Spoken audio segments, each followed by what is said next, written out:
trying to bring me down. Enemies lurking, but I won't back away. Got a vision in my mind, I'm here to stay. Got my crew beside me, we rise like a tide. When the storm gets rough, we ain't gonna hide. Propaganda swilling, but it won't touch me. Only love around, that's how it's gonna be. We keep moving forward, never looking back. The truth's in the power, it's an unstoppable track. In the city lights where dreams collide, we hustle through the night, fire in our stride.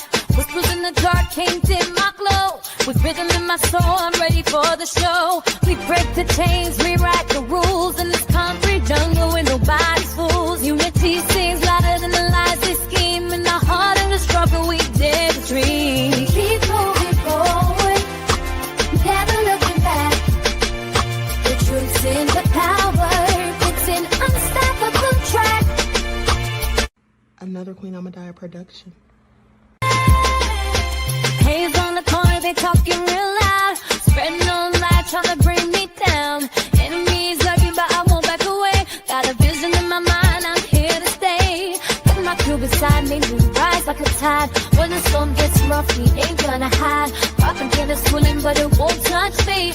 Only love around, that's how it's gonna be. We keep moving forward, never looking back. The truth's in the power, it's an unstoppable track. In the city lights where dreams collide, we hustle through the night, fire in our stride. Whispers in the dark can't dim my glow. With rhythm in my soul, I'm ready for the show. We break the chains, rewrite the rules in this concrete jungle where nobody's fools. Unity sings louder than the lies they scheme. In the heart of the struggle, we dare to dream. We keep moving forward, never looking back. The truth's in the power, it's an unstoppable track. Haze on the corner, they talking real loud. Spreading on light, trying to bring me down. Enemies lurking, but I won't back away. Got a vision in my mind, I'm here to stay. Got my crew beside me, we rise like a tide. When the storm gets rough, we ain't gonna hide. Propaganda swilling, but it won't touch me. Only love around, that's how it's gonna be. We keep moving forward, never looking back. The truth's in the power, it's an unstoppable track. In the city lights where dreams collide, we hustle through the night, fire in our stride. Whispers in the dark can't dim my glow. With rhythm in my soul, I'm ready for the show. We break the chains, rewrite the rules in this concrete jungle where nobody's fools. Unity sings louder than the lies they scheme. In the heart of the struggle, we dare. All right. Hello, everyone. Thanks for tuning back in once again to the original Queen Ahmadiyyah Shakur show. I'm your host, Queen Ahmadiyyah Shakur, and this is your morning wake-up call. So as you're coming in, please feel free to go ahead and subscribe to the channel if you haven't done so already. Be sure to click that notification bell and click the word all so you're notified each time the Queen Goddess goes live. Okay, so now without further ado, let's get ready to get into it.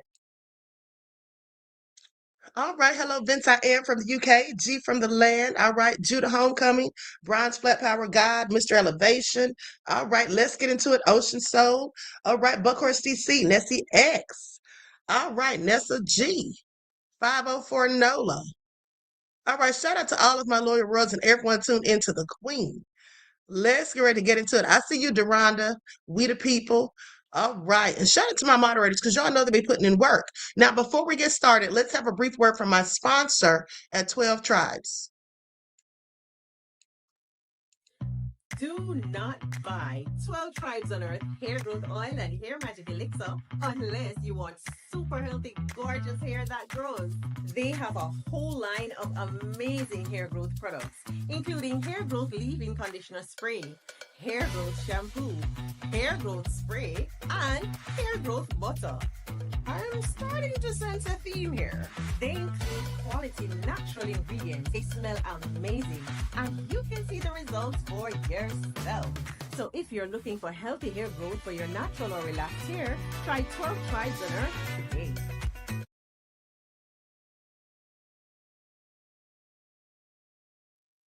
All right, so don't forget you can purchase 12 Tribes hair oil at Etsy.com. Just look for Lisa Crafts. You can also find it at Walmart.com. And don't forget that she sells beard oil as well. Okay, now before we get into the updates on this war and Trump with his lying self, let's talk about Coach Sharon Moore. Do you all remember the coach who cheated on his wife with a woman that he worked with? And then he got fired and then he got arrested and all of that. You said he was stalking her and everything. Well, it turns out the police lied on him. So the more serious charges got dismissed, and then the others were reduced to misdemeanor. So he basically pled no contest, and I believe he goes back in April for sentencing. Okay, now they say based on reports from February and March, a judge and defense attorneys accused law enforcement of providing incomplete or misleading information to secure an arrest warrant for former Michigan football coach Sharon Moore. I find that all interesting. Okay. They withheld evidence, and the judge noted that the magistrate authorizing the warrant was not giving the full story. Okay, potentially violating Moore's due process rights. Okay, so I thought that was very interesting, and people were going in on that poor man. Now, those who were criticizing him, I wonder if they're going to report on that tidbit. Okay. I wonder if they're going to report on that tidbit. They lied on the man to secure the warrant. Very interesting. But also, I want to report this story too, because I hadn't heard about this. I had not heard about this. Now, listen to this. I'm going to share my screen where this racist demon murdered this black man,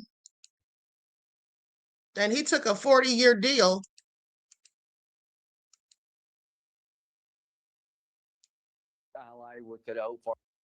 So here's what they say. Racist grudge. Okay. A white Texas teen called a black father, Melvin Ray Rogers Jr., the N-word, called him a jigger. He got slapped for it, then held a 3-month-long grudge before firing 30 rounds from a rifle into his home, killing the 40-year-old father in his garage. Okay. This happened in Nacogdoches, Texas. Now, Madison Mizelle Simmons, now 21 years old, received 40 years for the racist attack.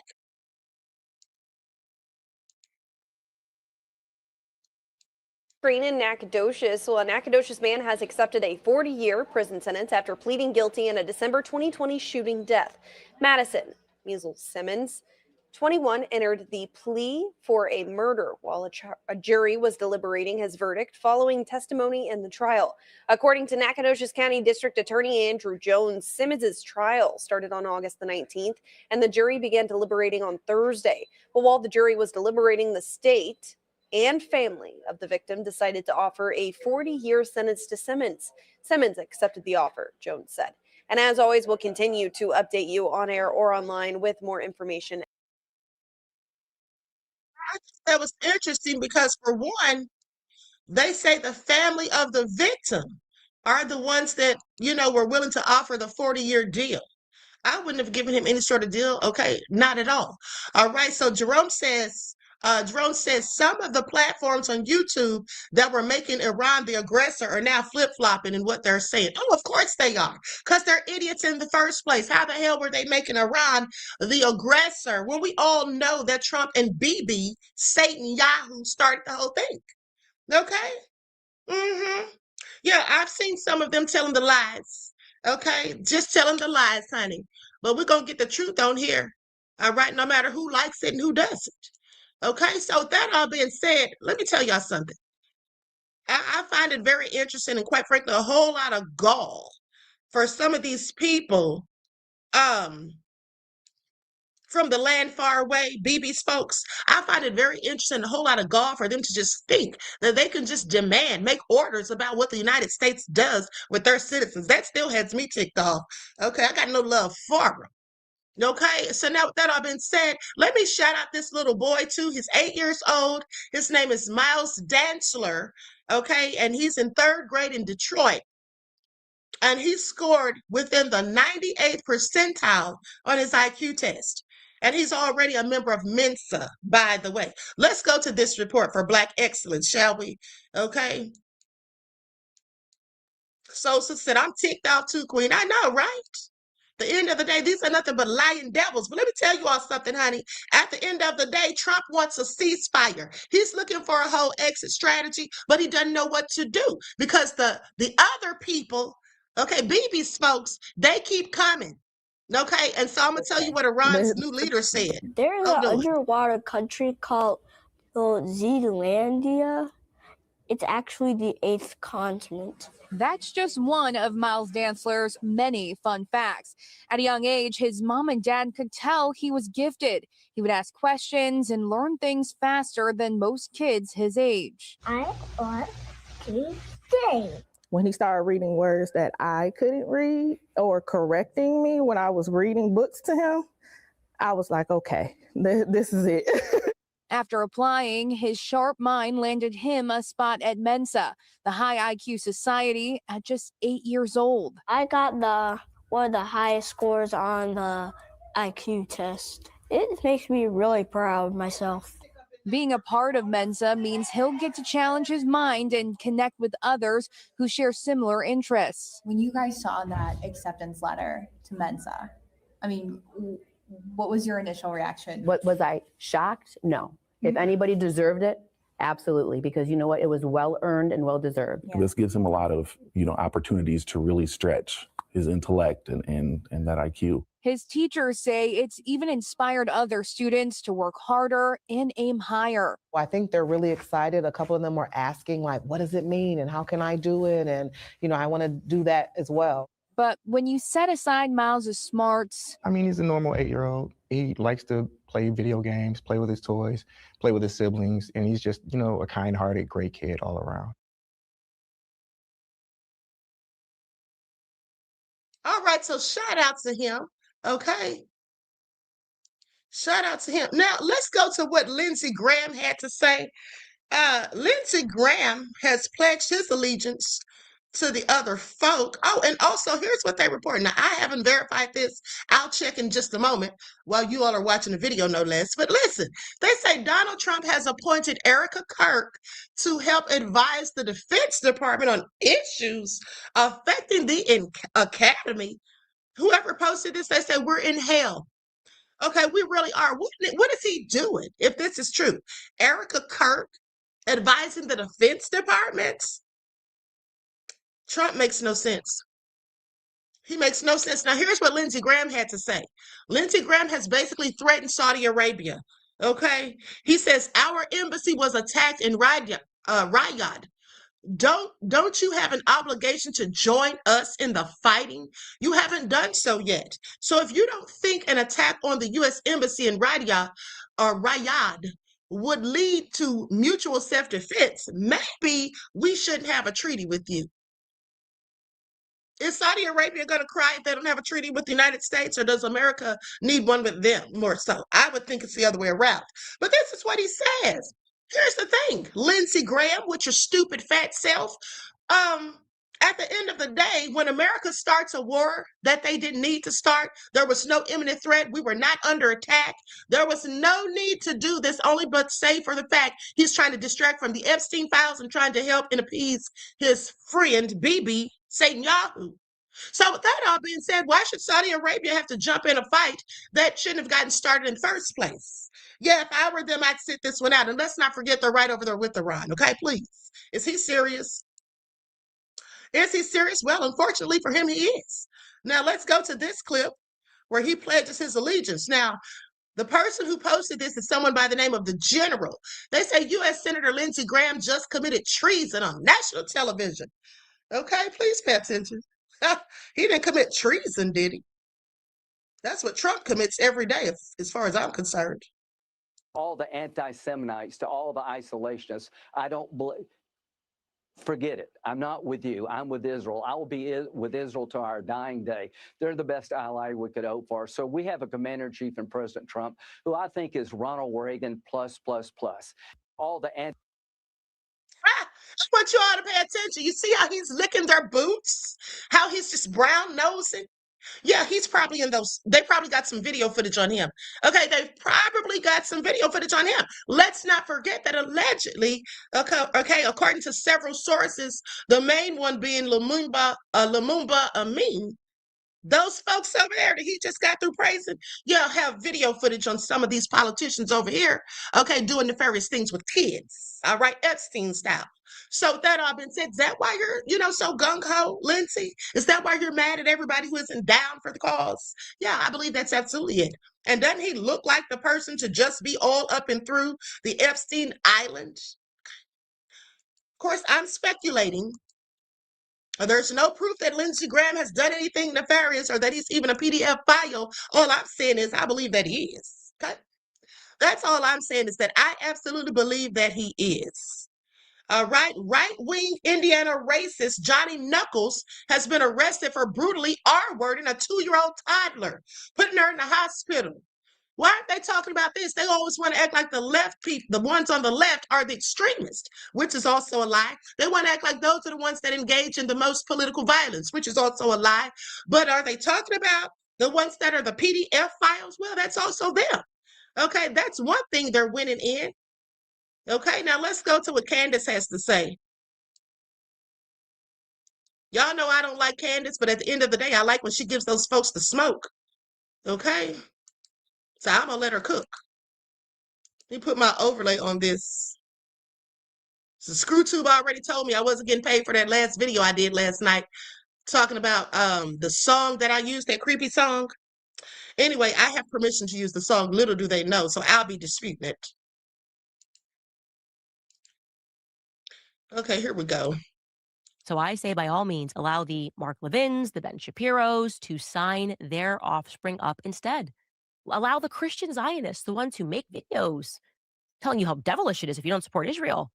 They believe this is messianic, that Bibi was sent to usher in Armageddon. That's going to bring Jesus back. I urge you, all of you Christian Zionists, sign up for the military today. Please, you guys, stop tweeting. Stop screaming about Tucker Carlson. You have something much more important to do. There's a messianic mission right now. Go to Iran. Go remove the thousands of dead, innocent Palestinian children from beneath the rubble in Gaza so that Trump can build his hotel. I want you guys to be the change that you wish to see in the world. You've got this. Allow the Goyim to stand down because you guys have the vision. You have the understanding. It's biblical. Go for it.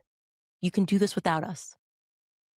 That's right. If it's such a call, okay, if it's such a holy war to bring about Armageddon, to return Jesus back to us, why don't all these people who are down with it go and join? Yeah, why don't they do that? They're not going to. Okay, but they'll gladly sit there and want your kids and grandkids to go and fight in a war, okay, for the other folk. Please pay attention.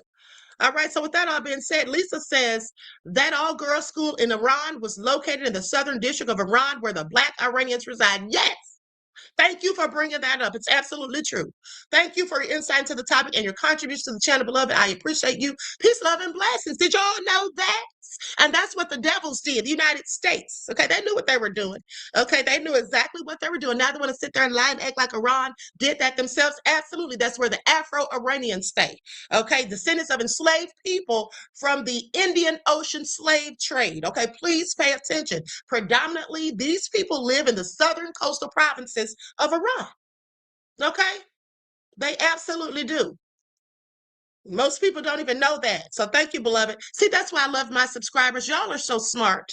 Y'all have critical thinking skills, common sense, and you're educated. I don't have a bunch of fools, okay, like MAGA minions just run around saying whatever. Okay, that's what we don't have on this channel. So yes, that's absolutely true, beloved. Now, let's get into this because here Trump is with his lies again. I didn't realize that he was having a press conference yesterday until after the fact, because had I known, I would have come on live so we could all listen to the bullshit. Okay, but I did listen to a few clips. And here is the Houstonian Times reporting on him. They say U.S. panics over Majaba's reply to Trump's Iran war ending soon claim. Here's what they had to say about that. Let's go to the footage. Okay, because Trump thinks he's calling the shots. No, you're not. Trump's not calling any shots. First of all, as it pertains to the U.S., Bibi's calling those shots. That's for sure. Okay, but he definitely is not calling shots with Iran. You think they're going to let him dictate what they're going to do when they already know Bibi's dictating what he's going to do? Please. They have no respect for him, and neither do I.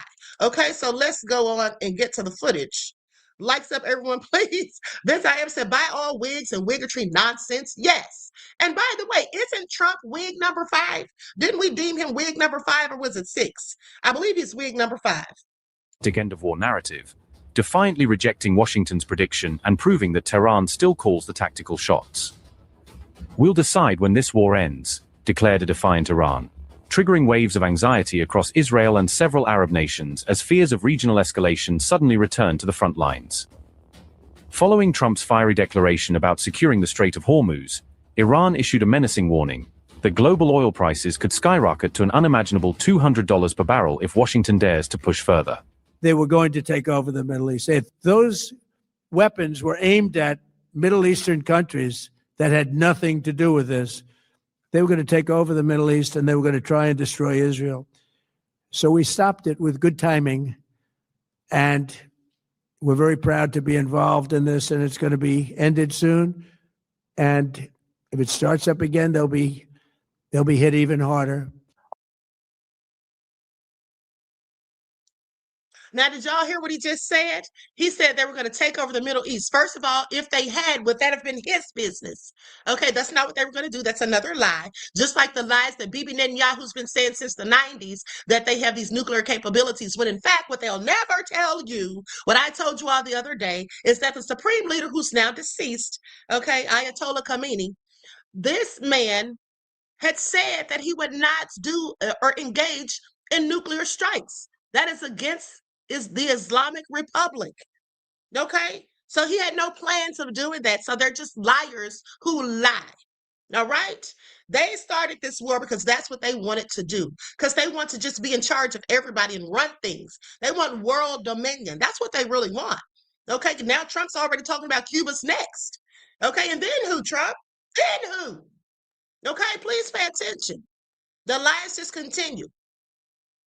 It is expected that the governments of Muslim countries will swiftly warn the criminal United States and the savage Zionist regime against such cowardly, anti-human actions, so that the flames of fire and war do not spread further. Otherwise, similar actions will occur in the region. And if you can tolerate oil prices above $200 per barrel, continue this game.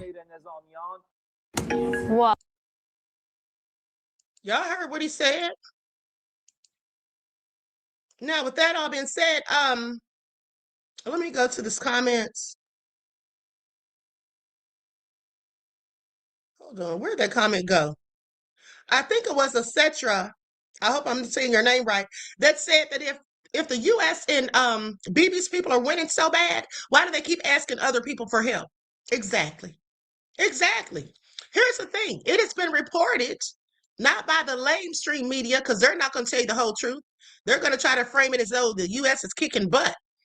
But it has been reported that Trump actually is looking for an exit plan, that he's already offered a ceasefire, which has been rejected.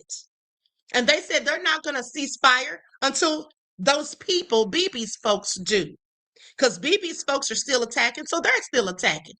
They said, now, if they fall back and de-escalate, then we'll do the same. But until then, the war rages on, and we'll determine when it ends. Okay? As the Middle East conflict entered its 11th day, Iran's military command firmly rejected Donald Trump's prediction that the war was nearing its end, asserting that the fighting was far from over.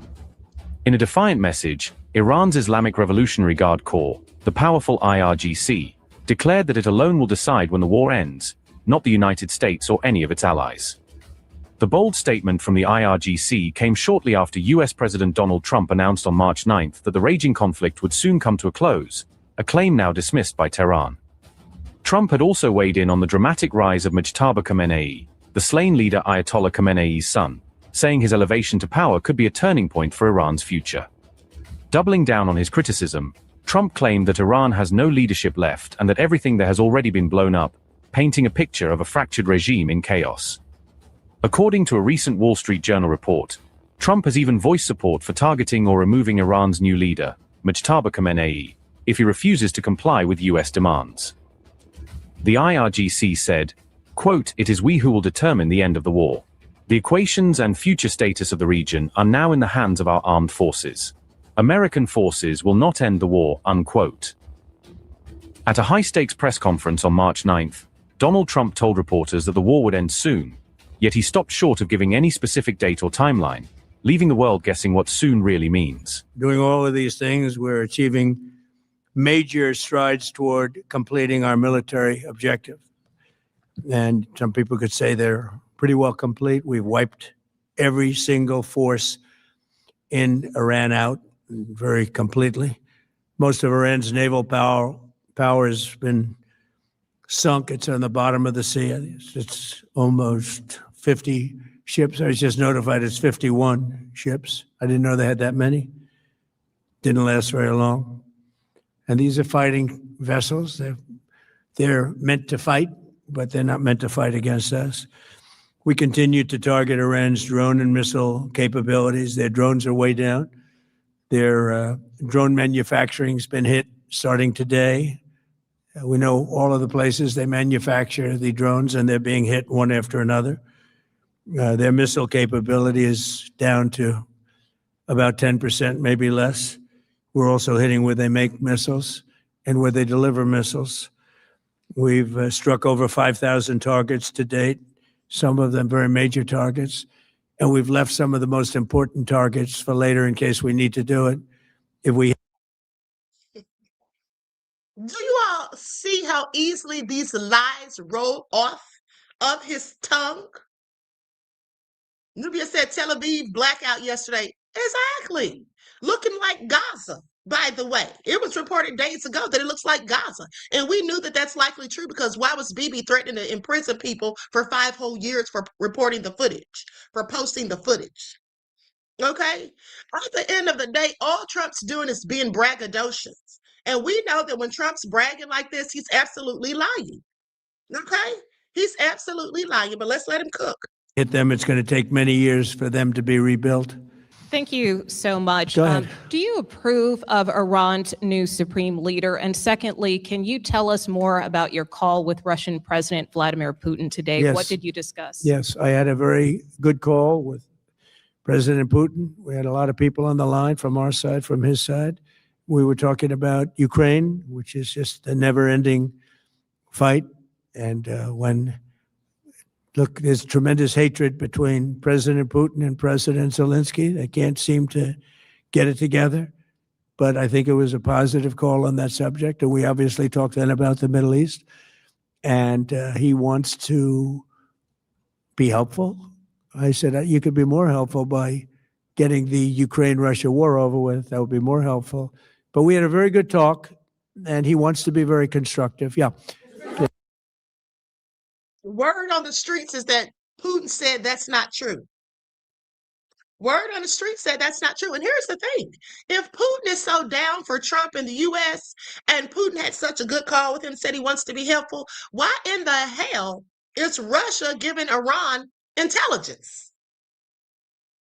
Why are they giving Iran intelligence? They're not helping Trump. He's an idiot. Okay, he's been running his mouth to Putin, telling him stuff that's going on, and Putin's been giving the information to Iran. Not that I blame him, mind you. Just saying that's about the gist of it. Okay, now he's sitting here acting like everything's all peaches and cream, dude. Why are you even talking to Putin when he's helping the people you're fighting against? That's how stupid he is. Does he think that we all forgot that it was just reported days ago that Russia was helping Iran with intelligence so they'd know where the U.S. military were, where they were? Okay, I'm sorry, make it all make sense. And then Terry Hitt says, what about the radars Iran hit? Okay, they knocked out 410. Yes, the radars and the sensors, the eyes of the operation, which allows them to see what's coming at them. Let's continue. This is all sad. It's all sad. Yeah, please. Thank you, Mr. President. On Iran, you called it an excursion. You said it would be over soon. Are you thinking this week it will be over? No, Are you but talking soon. about days? I think soon. Okay, and with respect Very to soon. Look, everything they have is gone, including their leadership. In fact, there are 2 levels of leadership, and even actually, as it turns out, more than that. But 2 levels of leadership are gone. Most people have never even heard about the leaders that they're talking about. So It sounds ridiculous. How have they not heard of the Ayatollah's son? See, here's the thing. I've heard about him. So let me just tell you a little bit about this man. First of all, okay, he studied theology. That's for number one. And while his father was in power, he was working with the military. Okay, he's been in the military. He's very well trained in all of that. Okay, he's worked with the technology, IT, and all of that.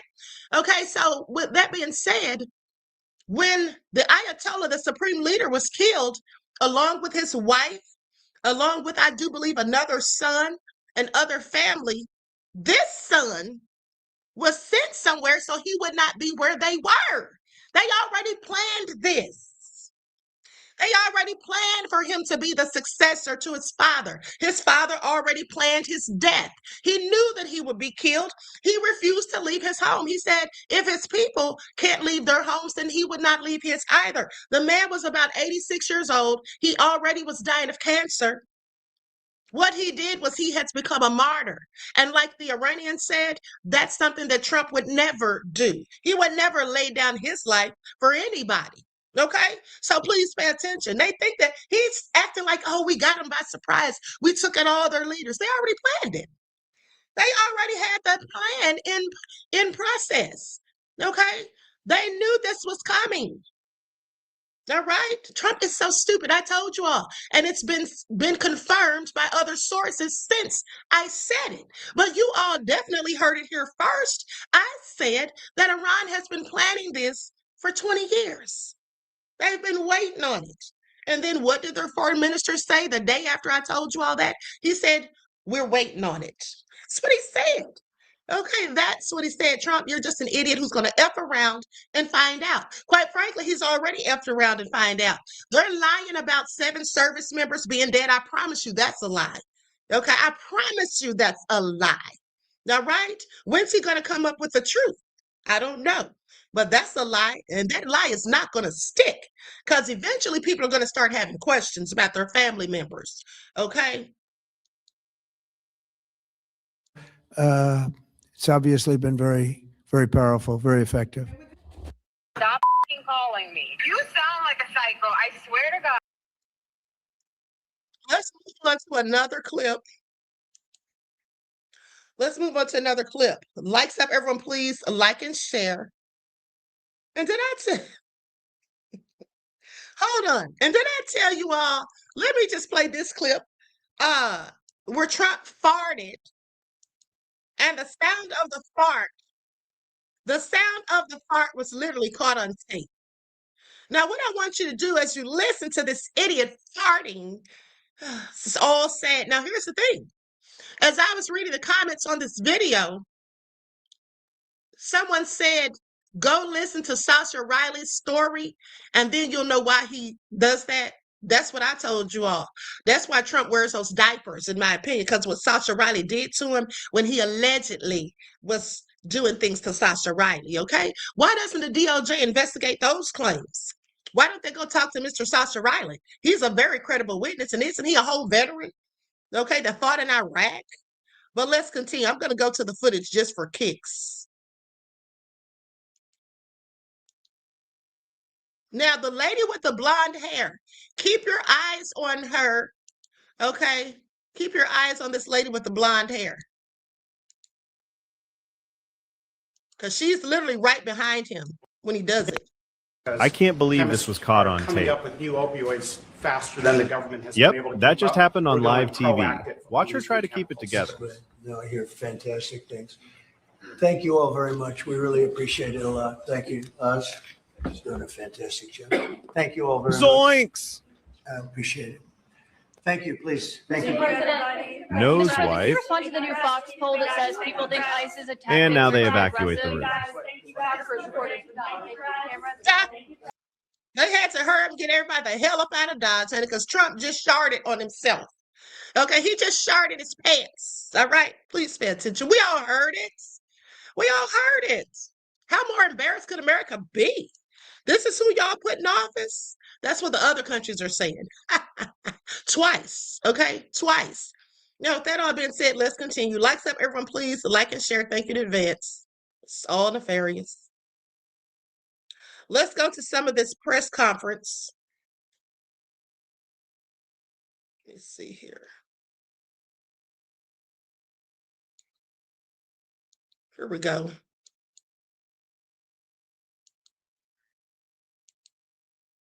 I absolutely cannot. Achieving major strides toward completing our military objective. And some people could say they're pretty well complete. We've wiped every single force in Iran out very completely. Are you thinking this week it will be over? Are No, you but talking soon. about days? I think soon. Okay, and with respect Very to soon. We're achieving major strides toward completing our military objective. And some people could say they're pretty well complete. We've wiped every single force in Iran out very completely. Are you thinking this week it will be over? Are No, you but talking soon. about days? I think soon. Okay, and with respect Very to soon. Here's the thing. I noticed also when he was talking during the press conference, he kept repetitively saying that it was an excursion, not a war. He kept saying it's an excursion. He said it so many times. And I'm like, why is he calling it that? You mentioned you were going to waive certain additional oil waivers or sanctions. Can you talk a little bit more about that and address in particular? Well, are we're you looking to considering keep the measures oil prices down. We went artificially up because of this excursion into a very positive thing. I mean, this was an excursion that a lot of people wouldn't have done. I knew oil prices would go up if I did this, and they've gone up probably less than I thought they'd go up. But I don't think anybody thought we were going to be this quickly successful. This was a military success, the likes of which people haven't seen. We have the best military. We have the best equipment. We have, I believe, the best generals. We have the best. And this went very quickly. We talked about that with President Putin. He was very impressed with what he saw because nobody's ever seen anything quite like it. Can I ask you, you mentioned Putin said that was definitely a lie. Okay? Said that was definitely a lie. Please pay attention. And here's the thing. Even if Putin actually had said that, which he didn't, okay, I talked to him this morning.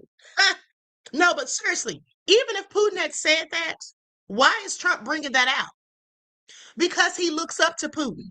He literally does. He has respect for Putin, which is very interesting because Trump really doesn't have respect for anyone, not even himself, if you ask me.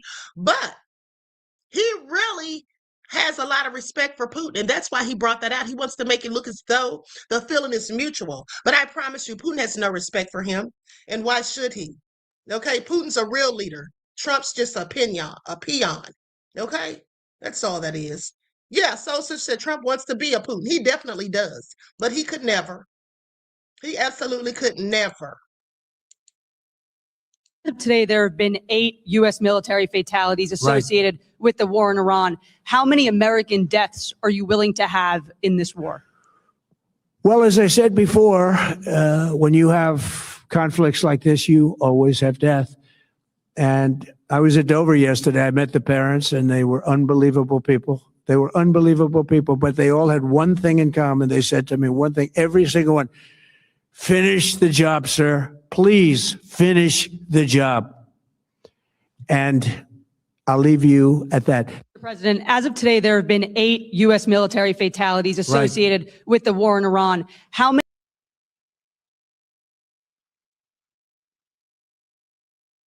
If only they knew the real number of deaths. Okay, it's a whole lot more than 8, beloved. It's a whole lot more than 8. I promise you that. Trump addressed Republicans today, so you don't have to, and here's my overview. He spoke for about 50 minutes. He mentioned Biden twice and Jimmy Carter twice somehow. He starts off by calling what we're doing in Iran a little excursion, and then says that it's just going to be a short-term excursion, and then says he can't believe how much he's had to use the military in his second term so far. He will make an offhanded comment that he very often sees wives who don't care that their husbands are dying, but Republican wives, they care when their husbands are dying, so they must have good marriages. He says Thomas Massie is a sick person, and also Dems are disgusting people because they wouldn't stand at his State of the Union. He says the Iranian Navy is completely gone. They've knocked out 46 ships. He also says that their missile and drone programs are completely destroyed as well, and then says it's safer to sink ships than to take them over. He will also say that no one knows who's going to be leading Iran because every time they have someone that they're going to put in who's going to be leading them, we end up killing those people. So they just have no idea who's going to lead Iran. He will give multiple reasons as to why we're attacking Iran through this speech, but the one he gives at this point of the speech is says that, well, they used roadside bombs in the past, so obviously we had to go and start bombing their schools. Should have maybe said this is the craziest thing in the beginning, but he says dead U.S. soldiers coming back to Dover is a, quote, beautiful thing.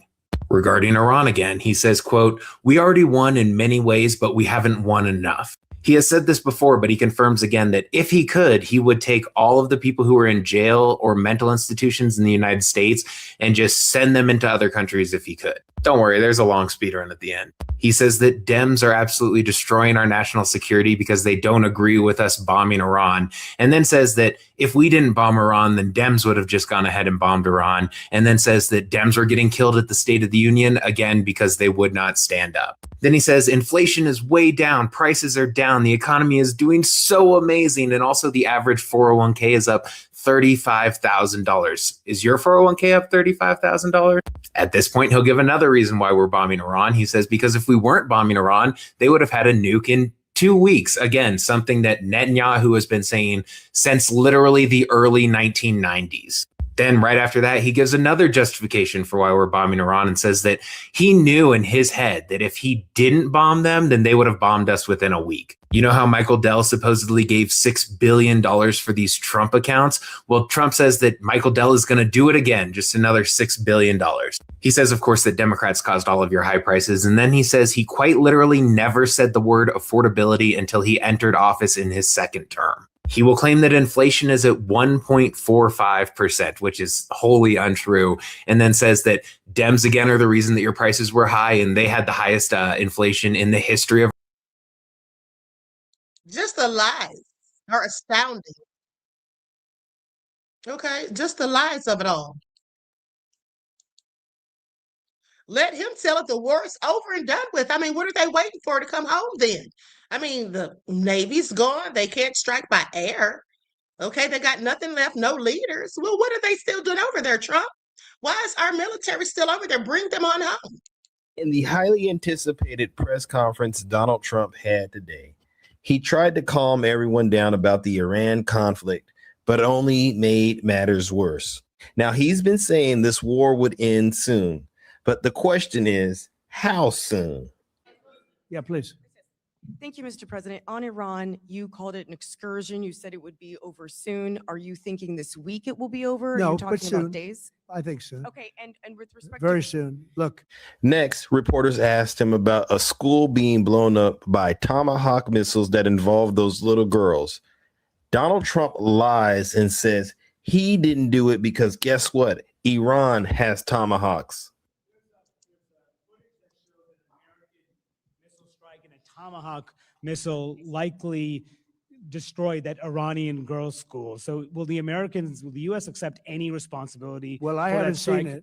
And I will say that the Tomahawk, which is one of the most powerful weapons around, is used by, is sold and used by other countries. You know that.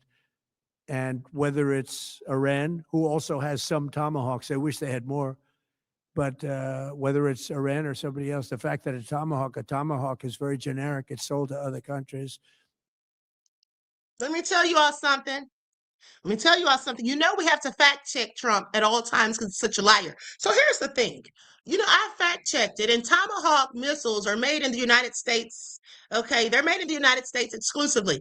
And the fact of the matter is, these weapons are not sold to Iran.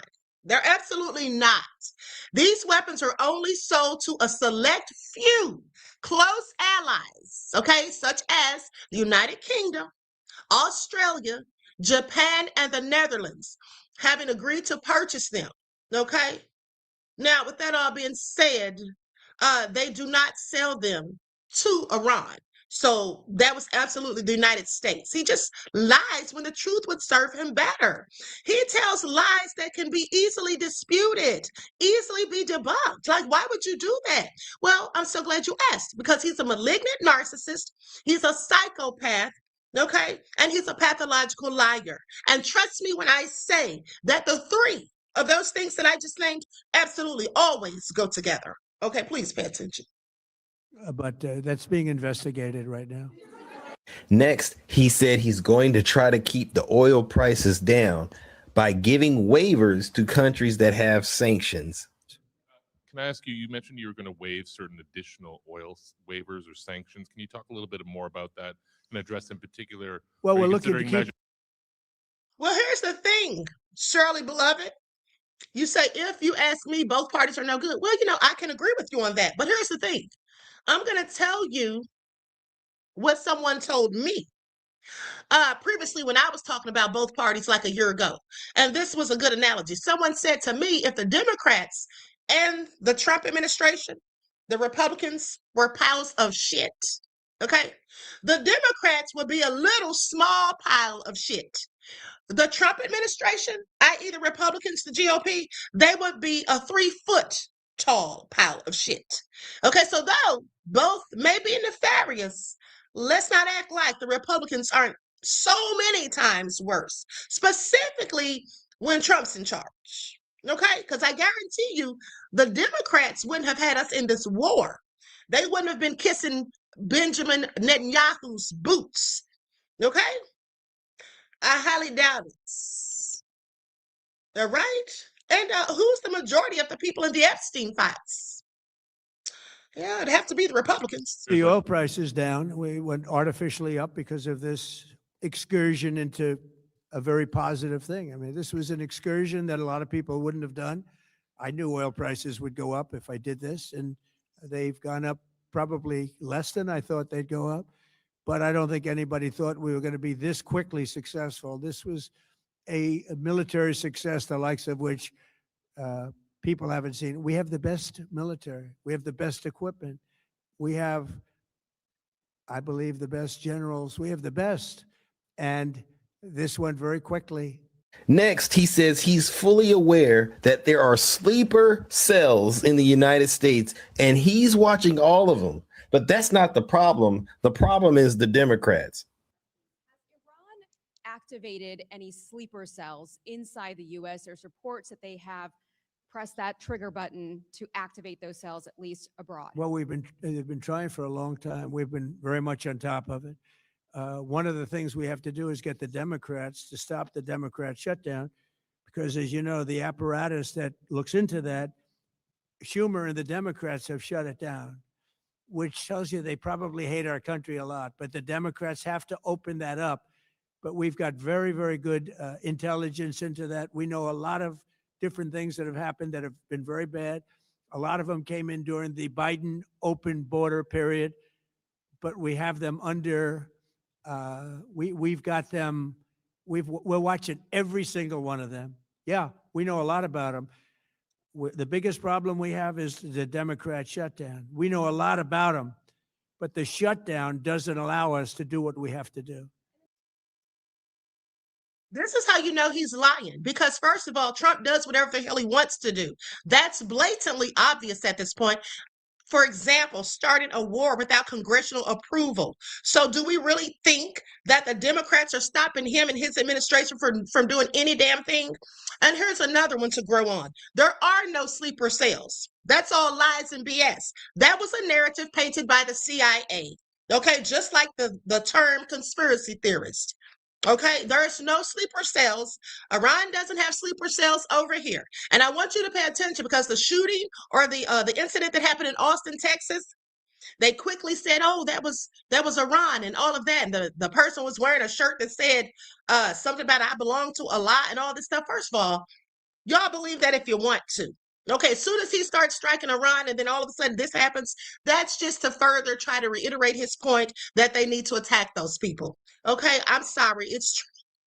Don't think that the United States is above a false flag, especially when they're dealing with Bibi, who's already been doing false flags, according to Iran and other sources like Saudi Arabia, okay, blowing up that oil refinery and trying to act like Iran did it, but they got busted. Okay, they got busted because intelligence let them know that it was Israel who did it. So I want you all to pay attention at the end of the day. Okay, make it all make sense, Trump. He cannot. Nubia says their strategy is effective because it exploits our brain's natural tendency to make mental shortcuts, preferring easy to process information over requiring deeper analysis. Well, you know, that only works on fools. That doesn't work on everybody. That only works on people like MAGA, because MAGA is not going to read a book. They're not going to watch any news reports around the world. They're only going to listen to Fox News and the lies and rhetoric that they spew. They don't have deeper analysis because they lack critical thinking skills. And all those people are the types that listen and believe Trump's rhetoric. Okay? Anyone with common sense knows, okay, not to believe what this administration is saying, knows not to trust politicians in general, whether they're the Democrats or the Republicans. We all know that we cannot trust these politicians. But the bottom line is there are some that are worse than others. And that would be the Republicans, if you ask me. Okay? So let's continue and listen to his lies because he thinks he's cooking. Now, about those Tomahawk missiles, he all of a sudden is claiming he doesn't know what happened at that school. You just suggested that Iran somehow got its hands on a Tomahawk and bombed its own elementary school on the first day of the war. But you're the only person in your government saying this. Even your defense secretary wouldn't say that when he was asked, standing over your shoulder on your plane on Saturday. Why are you the only person saying this? Because I just don't know enough about it. I think it's something that I was told is under investigation, but Tomahawks are used by others, as you know. Numerous other nations have Tomahawks. They buy them from us. Here's the thing. So as I just told you, the nations that they sell, the U.S. that is, sell the Tomahawks to are allies with the U.S. So the only way that Iran could have gotten Tomahawks is if the U.S. either sold it to them, which we know they didn't, or if they got it from U.S. allies, which we know they didn't, okay? Which we know they didn't. And if they had, then they wouldn't be allies, okay? Please pay attention. Trump's just a liar who lies. But I will certainly, whatever the report shows, I'm willing to live with that report. And lastly, ladies and gentlemen, when asked how many Americans must lose their life in this conflict, he says enough to get the job done. Mr. President, as of today, there have been 8 U.S. military fatalities associated with the war in Iran. How many American deaths are you willing to have in this war? Well, as I said before, when you have conflicts like this, you always have death. And I was at Dover yesterday. I met the parents, and they were unbelievable people. They were unbelievable people, but they all had one thing in common. They said to me one thing, every single one: finish the job, sir. Please finish the job. And I'll leave you at that. Thank you very much, everybody. Thank you. I have nothing else left to say, ladies and gentlemen, but the man clearly needs to be removed from office immediately. He is not looking out for the interest of all of us here in the United States. He's only looking after himself and maybe his billionaire friends, but really himself because of what he's done. And you know what I'm talking about, what he's done with his terrific best friend, Jeffrey Epstein. The entire country seems to have to pay the price because of this man and his sins. Yeah, enough is enough. Okay, please pay attention.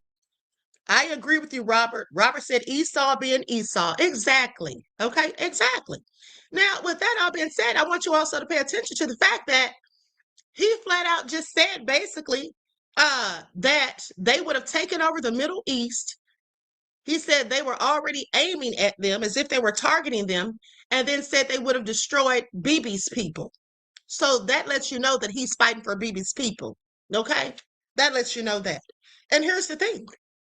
Remember how I told you all before this whole thing started? You heard it here first. Remember how I told you all there was a debate supposedly about who was going to hit Iran first. Would it be the U.S. or would it be Bibi's people? Because at the end of the day, they were saying that it would look better if Bibi's people hit them first, and then so they could act as though they had to come in and help them.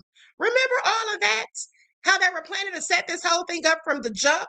So I find it interesting that any of these content creators, news outlets, or anywhere, the mainstream media would be sitting up here trying to act as though Iran was the aggressor, because we all know the truth. Okay, and they know it too. Now let's continue. Likes up, everyone, please like and share. Thank you in advance. Trump just had a press conference and he said he's giving us the war he promised us back in 2016. He's saying we asked for it. He's out of his mind. And Deutsche Bank came out today to say that because of this war, the price of oil could go up to $200 a barrel. Trump said in his press conference that he's actually going to be lowering gas prices, and this isn't really affecting us at all. Has he been to the gas pump? I guess not. I don't think he's ever been to a gas pump. He confirmed there's no plan, there's no objective, there's no meaningful way to measure success of this war. Hegseth and Trump both said that they will know success when they see it.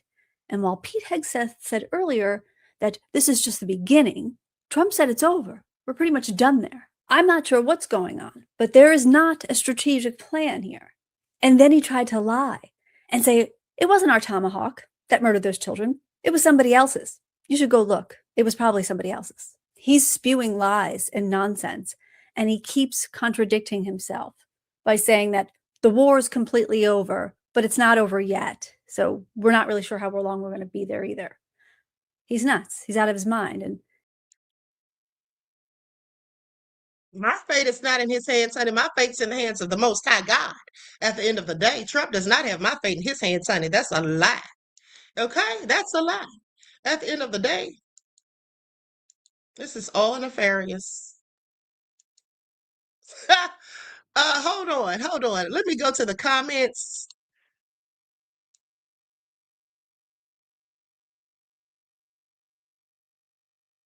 Hold on, I'm looking for Nene's comments. This thing is scrolling so quick.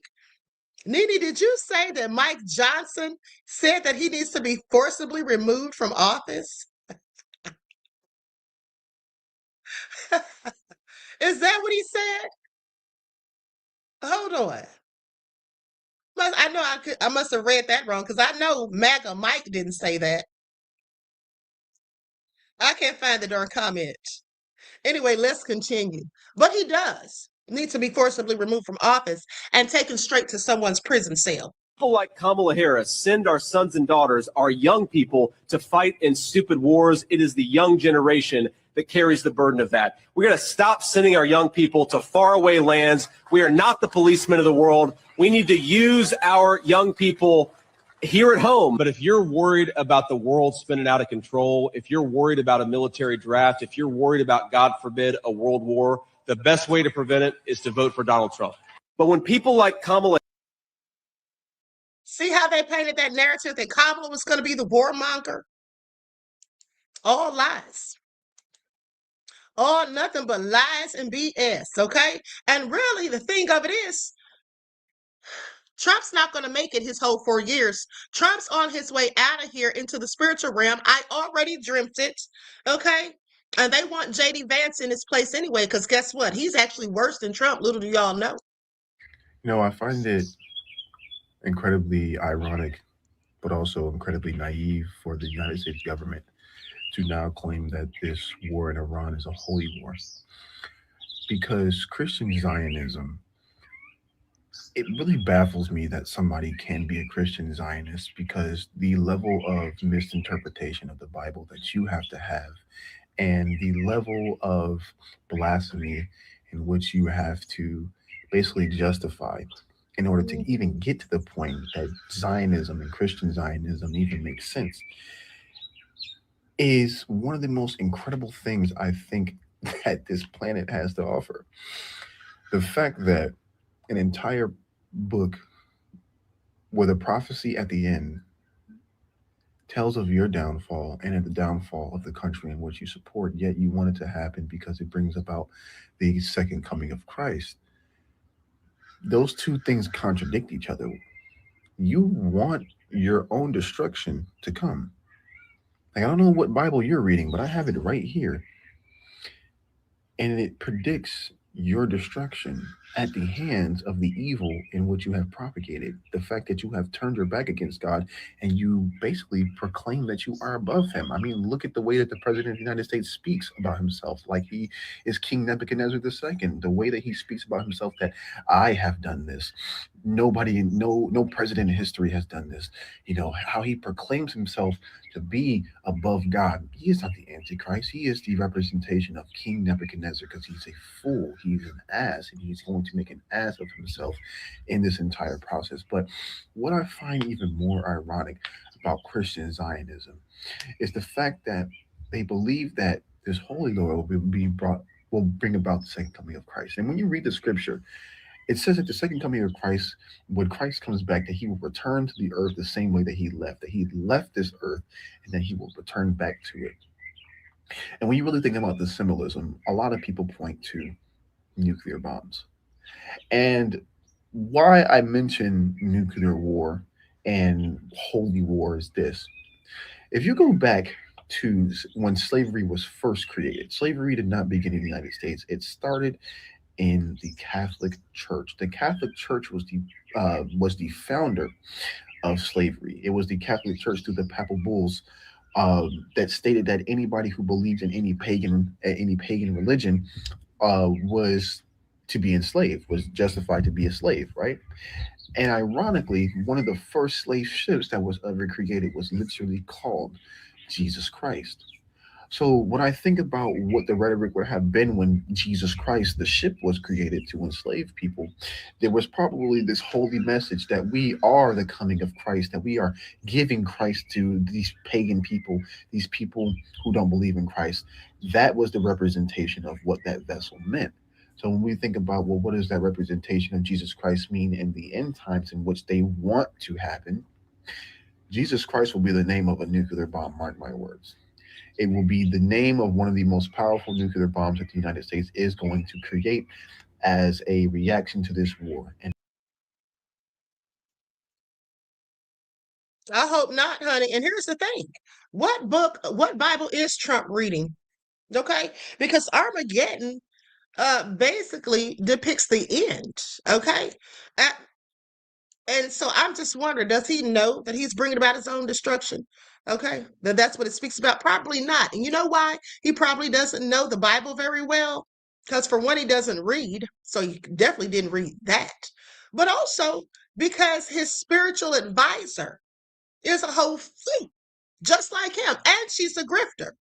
She actually told people that she wasn't going to pray for the children. The children are going to all die. She's not laying hands on anybody unless they give her $100,000. Paula White, that is his spiritual advisor. Paula White Kane, Donald Trump's spiritual advisor, folks. Angels are being dispatched right now. Hamanda ata ata raka teda baka sanda ata ambo osa tata rite eke banda ata rike didi ashata. Victory, victory, victory, victory, victory. Ratatata, shamalata, hamadata, super, cala, fragilistic, exvi, ala, docious. Mama say, mama sa, mama kusa. Mama say, mama sa, mama kusa. Chitty chitty bang bang, chitty chitty bang bang. Ratatata, din da da do do do, din da da do do. She's summoning the angelic forces. And guess where she's summoning these angelic forces from? Africa right now, from Africa right now. They're coming here. They're coming here. In the name of Jesus, from South America, they're coming here. From South America and Africa, son of Africa, South America. She's summoning them from the countries that they don't like. The countries that you disrespect. The people that ICE is deporting. Brown people. You calling angelic forces from brown countries, which is a lot of nerve. You didn't say, hey, Ireland. Why didn't you get angelic forces from Ireland, from Scotland, from Sweden, from Scandinavian countries? No, you were summoning angelic forces from Africa and South America. Now, what if these angelic forces come and then you send ICE on them to deport them back? Huh? It's spiritual deportation. You got to be kidding me. The fact that Trump has a spiritual advisor is just hilarious. He's the last spiritual mother. I don't see nothing spiritual about him. Honestly, seriously. I could just see him. I am one of the most spiritual presidents you've ever seen. I'm very spiritual, very spiritual. People think I don't go to church, but you don't have to go to church because God is everywhere. If God is everywhere, why do I have to leave my house? I have one of the most spiritual places ever. God is always around me. I have lots of good angels, very good angels, in fact. Very good. I have some of the best angels, probably better than a lot of people in the Bible. Lots of great angels.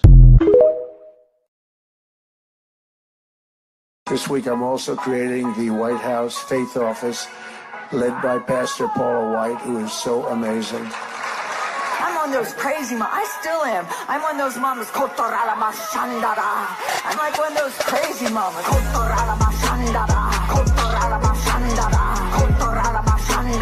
Y'all are looking at me funny.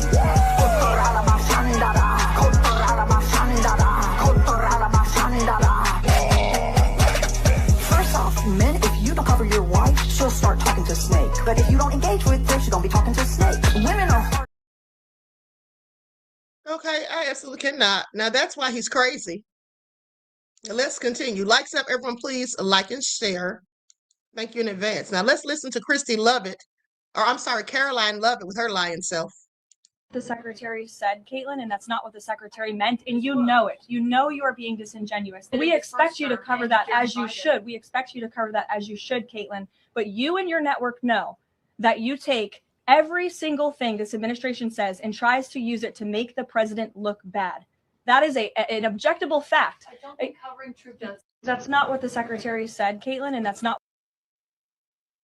That's absolutely what Pete Hegseth said. That's absolutely what he said. Okay, no lies. No one's lying on him. That's exactly what he said. Okay. Let's continue. Okay, so hold on. It says 34 minutes ago. Hold on.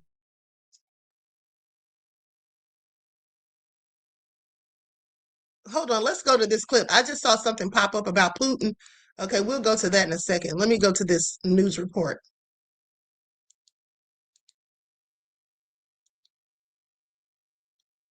Assuring Americans the war with Iran will be short-term with long-term benefits for the economy and national security. But a top Iranian official is promising the war is far from over as the country continues to send strikes on neighboring countries. CNN's Cheryl Hubbard has the latest from both sides right now. On the 10th day of the Iran war, President Donald Trump updated reporters on Operation Epic Fury. It's all been blown up. They have no radar. They have no telecommunications. And they have no leadership.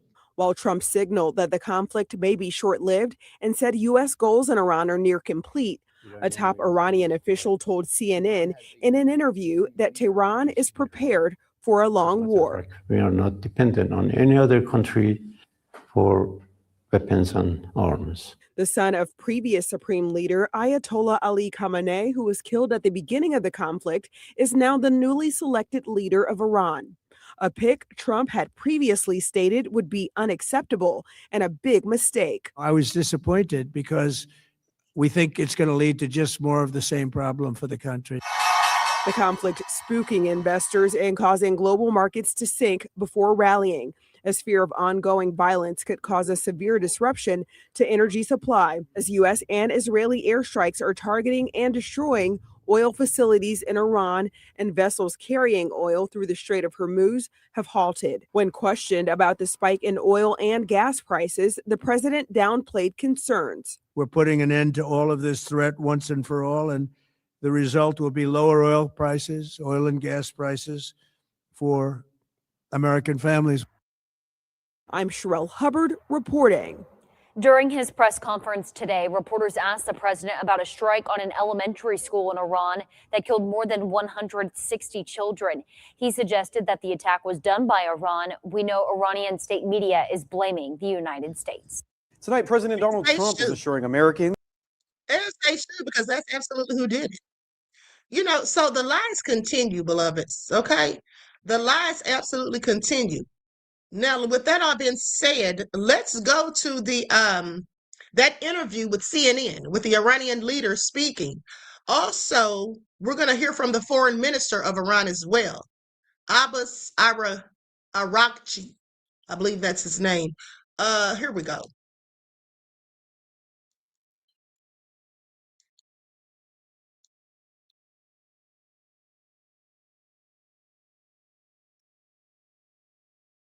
بمب و موشک نمیترسیم. ما اعتقاداتی داریم که برای اون جونمون و خونمون و بچه‌مون رو فدا می‌کنیم. ما تا آخر پشت رهبرمون هستیم. So it's been a pretty big news day for us today. We had an exclusive interview with the foreign policy advisor to Iran's supreme leader.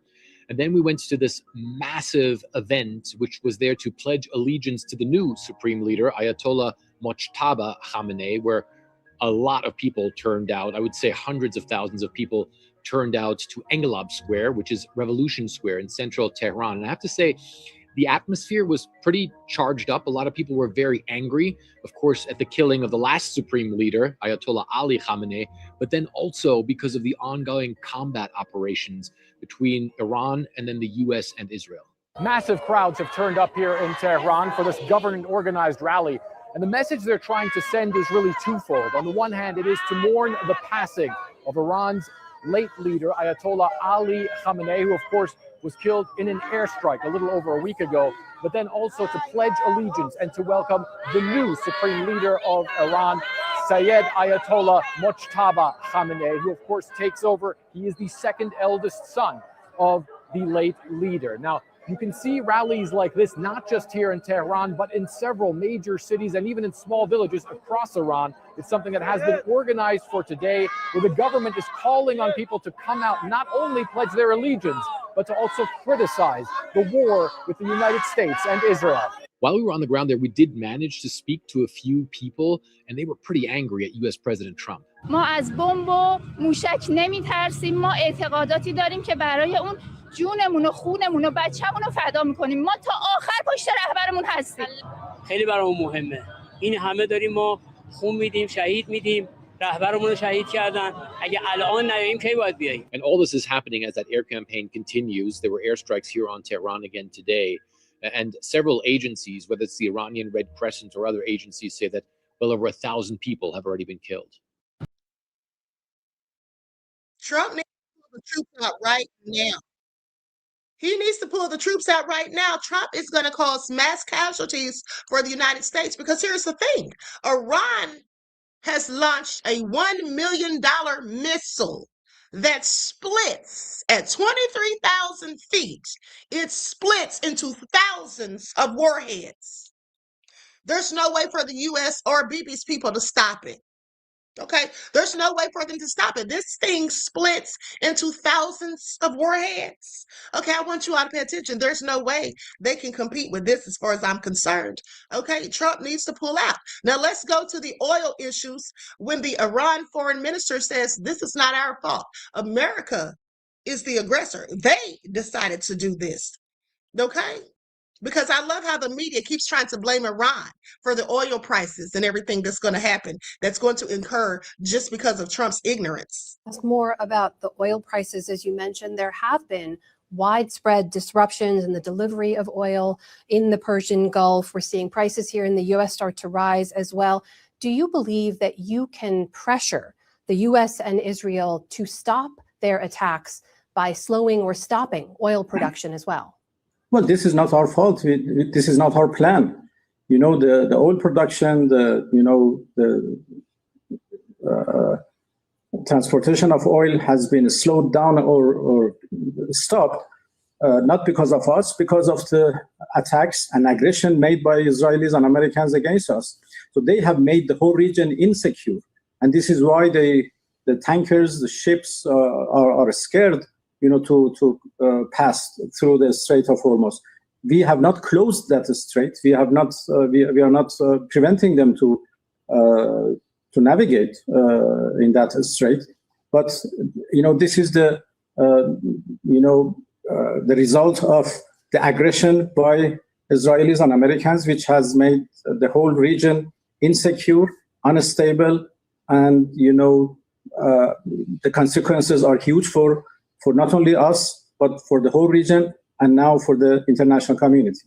Iran has, though, hit multiple oil facilities in other nations and some of the region's top producing nations, in fact, Saudi Arabia and Iraq and Kuwait. And we heard from your top military spokesman today who said, if you can tolerate oil at more than $200 per barrel, continue this game. So is limiting oil supply part of your strategy here? Well, actually, this is a war imposed on us. And what we are doing is only defending ourselves. We are facing an act of aggression, which is absolutely illegal. And what we are doing is the act of self-defense, which is legal and legitimate.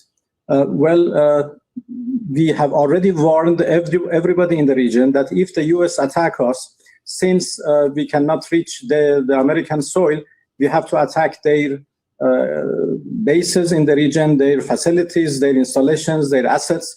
And as a result, the war would be spread into the whole region. So this is the consequence of the U.S. aggression against us. We are not responsible for that. Support your local. Absolutely not. Absolutely not. Now, with that all being said, don't you all find it interesting that Trump's cabinet members are buying bomb shelters for themselves? I told you all to watch that show on Tubi while the rest of us die. Yeah, because it talks about all this stuff. Okay, but so let's go to this video. Okay, because why are they buying bomb shelters?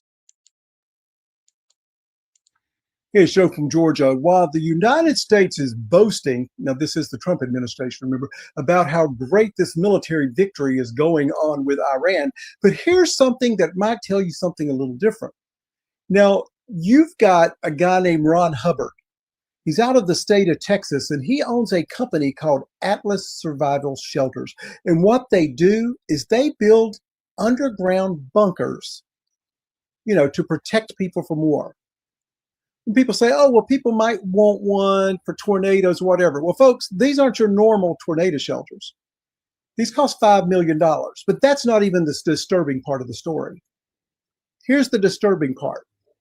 No matter how confident they want you to be in what America's doing right now with this war with Iran, you've got two senior cabinet members of the president have purchased these shelters. They're being built for them by Ron Hubbard with Atlas Survivor Shelters. So does that make you feel more comfortable that these billionaires are buying themselves safety in a bunker? And you, as the American people, I don't believe any of you are going to go out and spend $5 million for a bunker. And if they were so confident that the United States was going to be okay with this, I don't think they'd be spending the money to buy a bunker either. Okay, because who's going to just be spending $5 million all willy-nilly? Okay, and he's absolutely telling the truth, because I told you all, when I show you all these TikTok videos, I fact-check the people before I show them. And that's absolutely true. It was reported yesterday. As a matter of fact, Trump officials are suddenly buying doomsday bunkers. Okay, why the hell are they buying doomsday bunkers? Okay, if we're winning this war, somebody make it all make sense. And can you guys please get the likes up? Please get the likes up. The likes are not liking. Okay, if you don't like what the queen is cooking, you already know what to do. But if you do, please like the video. I mean, it's the least you can do. That's how you can support the channel for free. Okay, because I'm putting in work. So get those likes up. Thank you. Now, with that all being said, at least 2 members of the president's cabinet have recently purchased bomb-proof bunkers. Ron Hubbard, the creator of Atlas Survival Shelters. Okay, yeah, absolutely. Told Telegraph over the weekend that orders have gone up tenfold since the United States and Bibi's people attacked Iran earlier this month. Okay? They've been inundated with calls, Hubbard says. All right. So what's all this about? I mean, if we're winning. Now let's go to Blumenthal, because he talks about a private briefing that went on. And though he says he can't give us all of the salacious and clearly nefarious details, he tells what he can. So let's get into it. I saw this last night. Okay, likes up, everyone, please like and share. Sosa said, Queen is being shadow banned by YouTube. The least you can do is hit a like button. Thank you, beloved. Absolutely. Okay, thank you. Now I'm going to share my screen.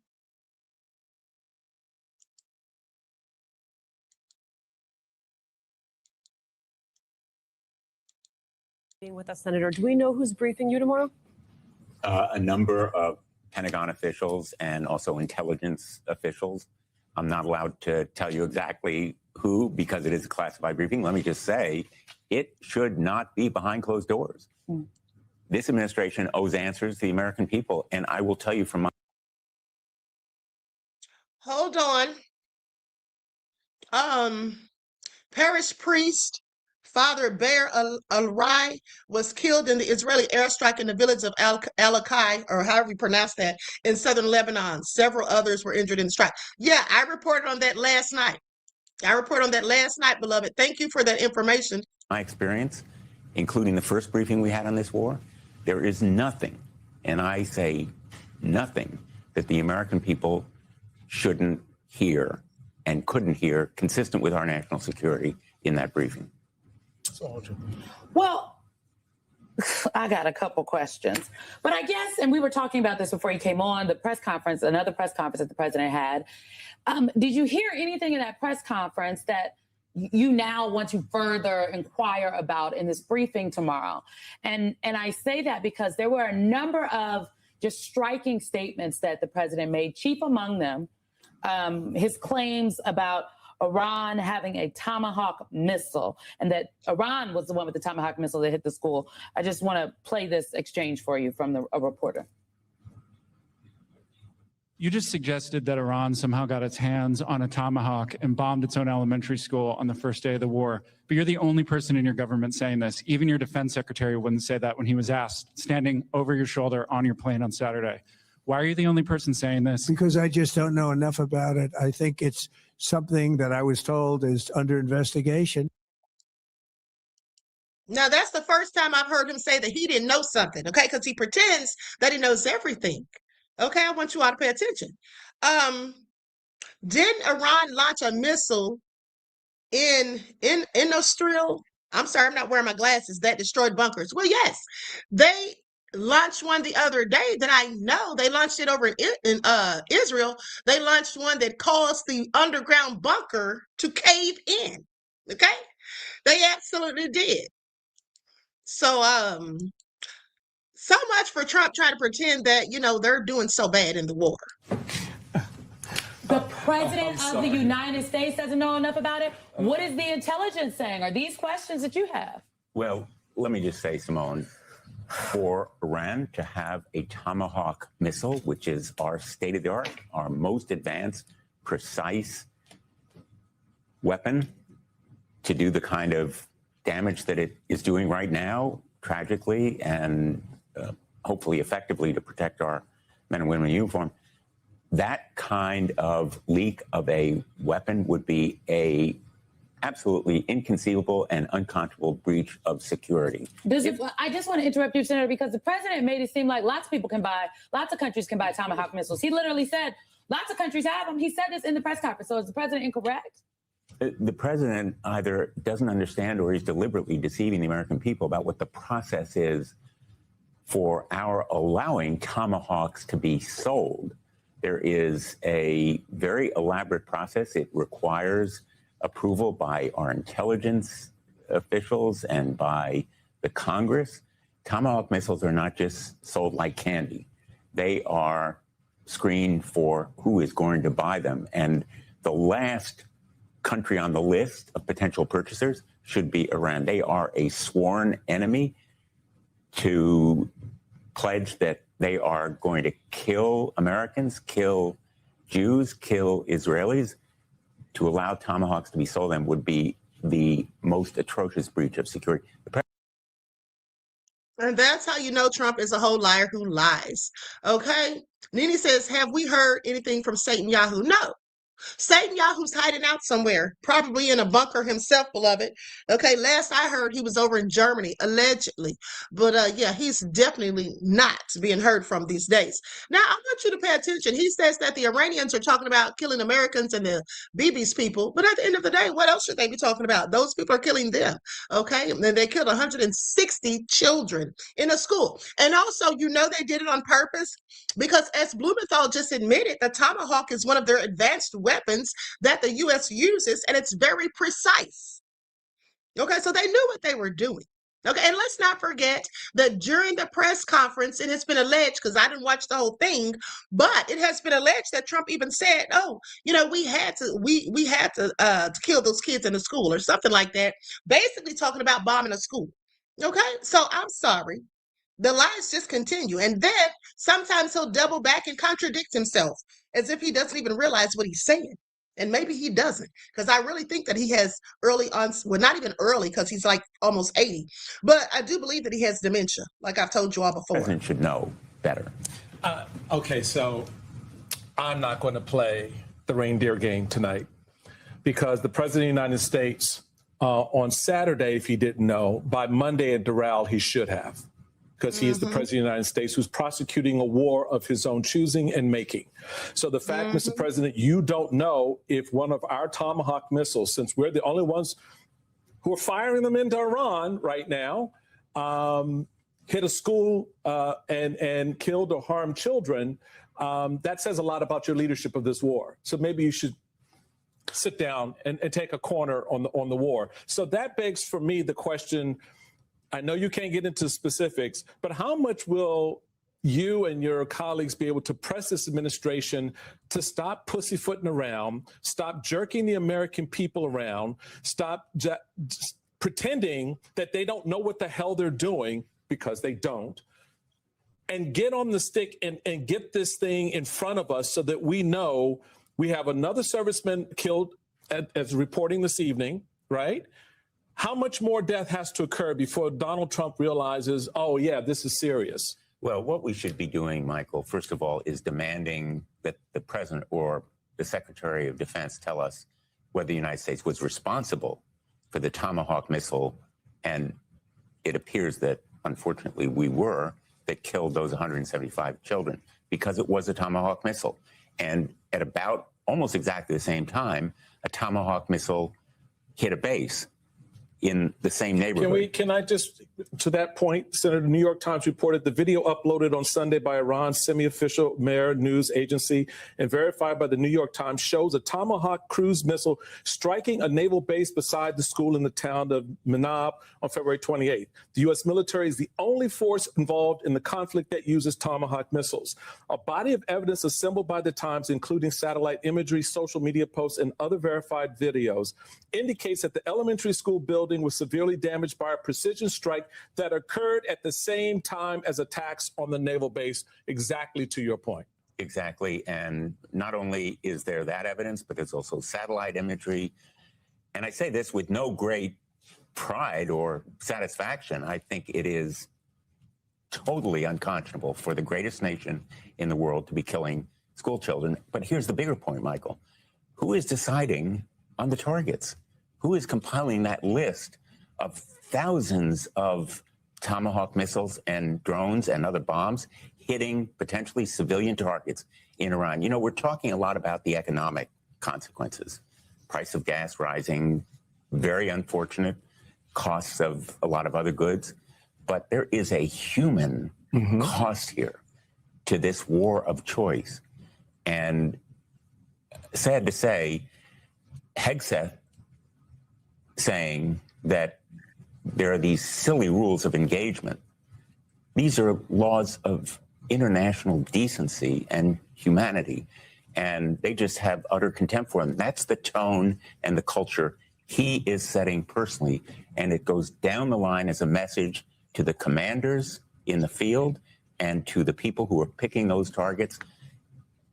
Who's going to account for the loss of those lives? That, you know. That's the thing. The human threat has been laid bare in Iran and in the region. It's also, I'm thinking of the reporting that Simone shared from the Daily Mail and others about the possibility of there being a bulletin talking to the potential threat here at home. Have you seen or read anything similar?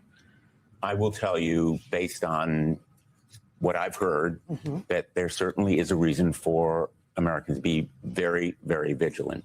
Not fearful, panicking, but certainly vigilant, and blocking the threat information from going out to local and state police or other law enforcement is just the height of irresponsibility. That's what they're doing in politicizing our Homeland Security operation, top to bottom, whether it's immigration or a threat assessment.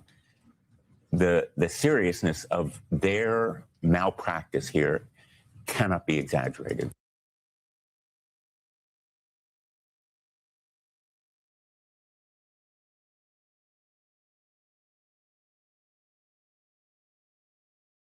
He said it cannot be exaggerated. Let me tell you all something. I've been sitting here pricing the cost of these underground bunkers because I think I'm going to have to get me one. Okay, do y'all want to all chip in together and get us a $5 million bunker? Hold on, because somebody in the chat said they look like mansions. So let me just show you all one of them.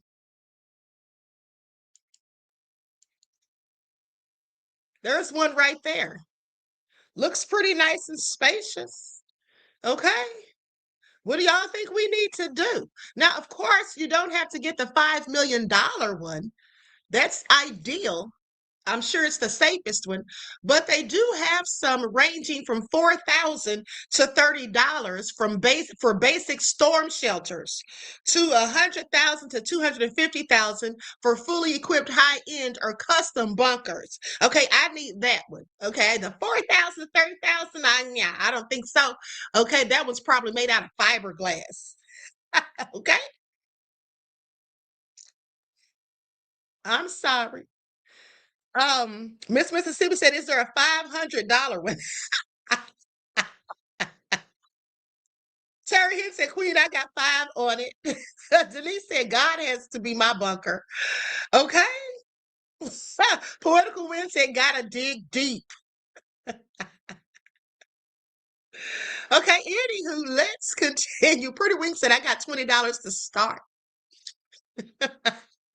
First of all, a $500 one is not going to get us anywhere but killed real quick. Okay, let's continue. We're almost done, beloveds. We're almost done. So now I want to go to this report where they talk about the weapons that Iran is using in the war. Okay, let's see what they're talking about here. Not a $500 one. We're going to have to do better than that. Okay? Tell you what, if I get one, I'll invite y'all. Y'all can come stay with me. I'm Michael George in for Errol Barnett. We are taking a live look at the White House as the war with Iran enters its 10th day. Here's a look at our top stories. Iran has named its next supreme leader as Mojtaba Khamenei. He's the son of the former Iranian supreme leader who was killed in a U.S.-Israeli airstrike. President Trump has previously called Mojtaba Khamenei a lightweight. President Trump says the U.S. will continue striking Iran. He's demanding their unconditional surrender. In an interview with CBS News, Trump told our Robert Costa that the U.S. has been successful in diminishing the Iranian military and regime. Sources tell CBS News that the U.S. may be responsible for the deadly bombing of a girls' school in Iran. According to a preliminary government assessment, the U.S. is likely at fault for the attack, but did not target the school intentionally. On Saturday, President Trump insisted the U.S. was not to blame. We think it was done by Iran because they're very inaccurate, as you know, with their munitions. They have no accuracy whatsoever. It was done by Iran. Now, stop right here. Look at the look on Hegseth's face as Trump tells these lies. And notice that Hegseth did not back him up on the bullshit. Okay, because he knew better. When they asked him, he just basically said it's under investigation. Pretended he didn't really know. And oil prices are going up as the conflict grows in the Middle East.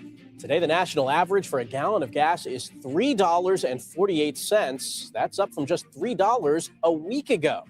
On Face the Nation, Energy Secretary Chris Wright said the spike is temporary. We're just doing pragmatic things to get through a short period that'll bring in an era of even lower energy prices, because a major energy producing region of the world, the Middle East, will no longer have a strong. He said they will no longer have a strong, powerful Iran that can threaten their neighbors. Why would they threaten their neighbors? The only reason they've been hitting them is because the U.S. was there, okay, at the end of the day. And he really seems to be spewing the rhetoric that Iran is losing. But that's what they're going to do. Now, here's some footage from Tel Aviv, a Tel Aviv home that was torn apart in an Iranian missile strike.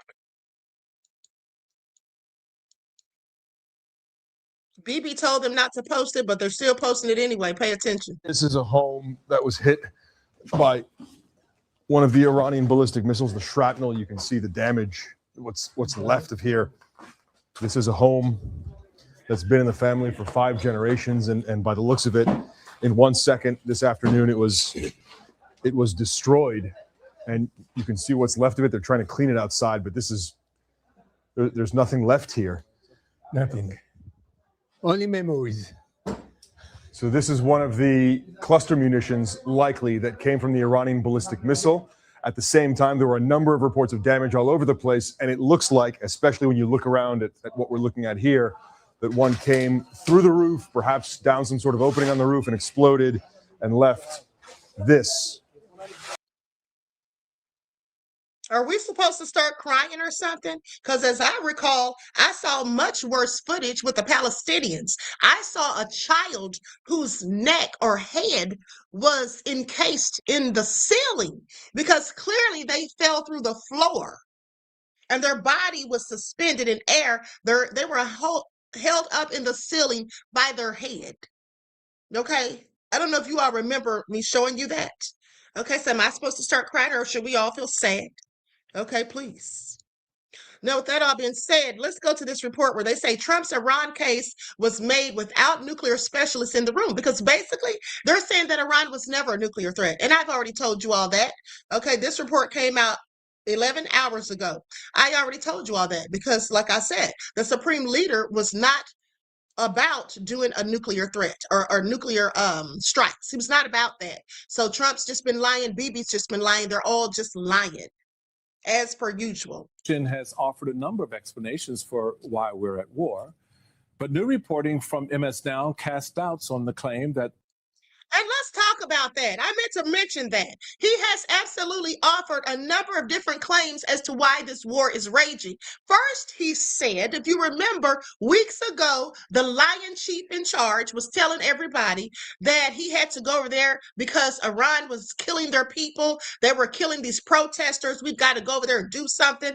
Then it was talk about regime change. Then it was talk about they're gonna nuke us, and then it was just always one story after another. The bottom line is he had no reason, legitimate reason, shall I say, to be over there in the first darn place. Iran's nuclear program posed a threat to the United States. Quote, multiple nuclear scientists and non-proliferation experts told MS Now that the reactor does not have the capacity to serve as an easy conduit to a bomb, as asserted by the administration. The administration has yet to provide evidence or any intelligence to the public or Congress to back up its claims. But in a head-scratching turn today, Trump, yet again, took credit for crippling Iran's nuclear program. If we didn't knock out their Iranian potential, if we didn't do that with Midnight Hammer, they would have had a nuclear weapon. They would have used it long before now. Joining us now are Vaughn Hilliard, MS Now's senior White House reporter, and Rachel Van Landingham, retired Air Force Lieutenant Colonel and Judge Advocate General, and professor of law at Southwestern Law School in Los Angeles. Vaughn, the why here is what everybody wants to know. Walk us through your reporting. You're absolutely right, Asitra. Mossad was in on those protests instigating it. Yes, they were. Okay, and that's why I'm telling you, if there is any type of domestic terrorist, or not domestic, but any type of well, it would be domestic, any type of terrorist act here, it'll likely be a whole false flag, and they're going to try to paint it as Iran doing it. And there are no sleeper cells, like I told you. They just keep saying that. Okay. And one thing about it is the US and Bibi's people have been known for perpetuating false flags. Okay. Have been known for attacking their own people. All right. Let's continue. The big question, and this took several days of reporting, understanding the justifications that this administration used to go into this war in the very first place. Okay. And two of the claims that they've made, number one was that there was 60% enriched uranium that was stockpiled by Iran. Our David Rode and Ian Sherwood, our colleagues, already reported last week that as part of the nuclear negotiations, Iran was willing to effectively relinquish that 60% uranium. Then there was the second tranche, which was the 20% enriched uranium, which Steve Witkoff and senior Trump administration officials were claiming that effectively they were stockpiling in order to build a nuclear weapon within 3 to 4 weeks, and that they were stockpiling it at the Tehran Research Reactor, which is the civil nuclear facility that was actually built by the U.S. 60 years ago in 1967 for electricity, medical isotopes. Well, based off of our conversations with a great many nuclear experts, they say, number one, that this particular reactor doesn't have that capacity, and that this was a misrepresentation by Jared Kushner to justify these actions, and that there is only further questions. And notably, the administration, despite several days of attempts, has yet to provide any evidence or intelligence of this sort of stockpiling at this particular enrichment facility. And they also have not presented this evidence to Congress either. I have one follow-up on that. So your reporting is that the nuclear scientists, they themselves believe that Jared Kushner willfully misrepresented, knowingly? Not so much knowingly or willfully, but this is the issue with their negotiations in the first place. In our reporting, Steve Witkoff and Jared Kushner made the decision to just the two of them, without nuclear technical American experts, to go into the negotiations. And now, I want you all to pay attention to what he's saying here. He's saying that Jared Kushner, okay, and Stephen Witkoff, they came up with this. Didn't I tell you all weeks ago that Jared Kushner is running ish? Didn't I tell you all that? Trump's son-in-law. He doesn't even have a political position. He's not even in the administration. Why is he making any types of deals or making any types of decisions? Why is he making any types of decisions? Okay, he's not even in the cabinet. Pay attention. I told y'all this. I told y'all this. This man is friends with Benjamin Netanyahu. Okay? This man has slept in his house and slept in his bed out of his own mouth. His father, Charles Kushner, is good friends with Netanyahu. That's who's running things, and he's doing things at the behest of those people. Now, how isn't that treasonous for Trump to be engaging in this? Let's continue.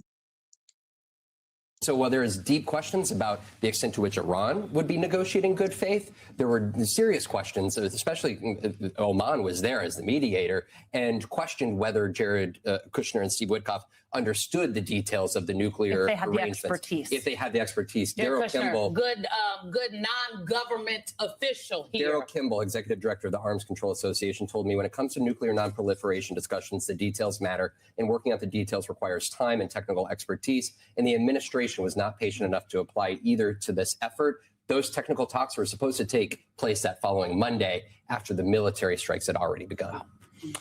I don't even know what to even put on the table after that. I mean, you wonder why in Iran working through Oman, and Oman seemed to indicate before this all happened that things were on track to get a deal. And you've got Witkoff and Kushner at the table not understanding what's being negotiated, what the consequences are to the United States. And my whole point is I don't think any of that was relevant. I think he was there. They're there for the self-interest of the president, not the interest of the United States. That's just my view of it. And I'd be curious whether or not you've been able to glean anything further from that now that we're having conversations about sending U.S. men and women into a draft to go prosecute this war in Iran. Well, and more to that point, Professor Van Landingham, whether or not sort of the rubber hits the road here with the lawyers where they have to have a justification for these actions. I want you to imagine the scene when you meet them in the hereafter. Those